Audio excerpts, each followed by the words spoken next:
নাজিমউদ্দিন চাচা বলছে আগামী বিধানসভা নির্বাচনে তৃণমূল কংগ্রেস করব, তৃণমূল কংগ্রেসকেই ভোটটা দেব। কারণ হচ্ছে মুখ্যমন্ত্রী মমতা বন্দ্যোপাধ্যায়ের উন্নয়ন ভালো চলছে, তিনি সকল জাতির মানুষকে নিয়ে একসঙ্গে চলে, কোনো ভেদাভেদ রাখেন না। আমরা মুখ্যমন্ত্রী মমতা বন্দ্যোপাধ্যায়ের আমলে অনেক কিছুই পেয়েছি। মুখ্যমন্ত্রী মমতা বন্দ্যোপাধ্যায় যখন থেকে তৃণমূল দল করে তখন থেকেই আমরা এবং আমার পাড়ার সবাই তৃণমূল কংগ্রেস করে। মন্তব্য চাচা নাজিমউদ্দিন শেখের, ভাইরাল তিনি কি বলছেন শোনাব আপনাদের। এই ভিডিওটি যারা দেখছেন চ্যানেলটি লাইক করবেন, শেয়ার করবেন আর সাবস্ক্রাইব করবেন। আই লাভ মাই ইন্ডিয়া, মেরা ভারত মহান।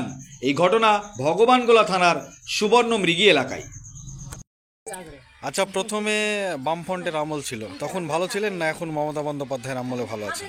এখন তো ছেলেগুলো সব পয়সা ভালোই আছে, স্কুলে পয়সা করি ছেলেগুলো দিচ্ছে, ধরছে আমাকে সাইকেল দিচ্ছে, হাত দিচ্ছে, টাকা দিচ্ছে, ছেলে এখন ভালোই আছে, ছেলেগুলো পড়াইতে পারছে যেহেতু।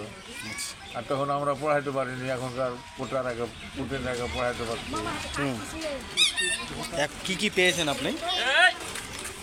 আমাদের দিয়েছে ধরেন যে এর আগে সাইকেল দিয়েছে, এখন প্রতিদিনরা হয়েছে, এখনো সাইকেল পাওয়ার মতন হয়নি, তবে হবে টাকা পয়সা পাই।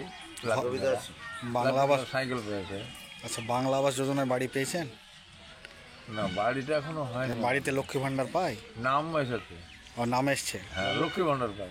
কি নাম আপনার? নাজিমউদ্দিন। এই গ্রামের নাম কি? গ্রামের নাম সুবর্ণ মৃগী বান্ধব।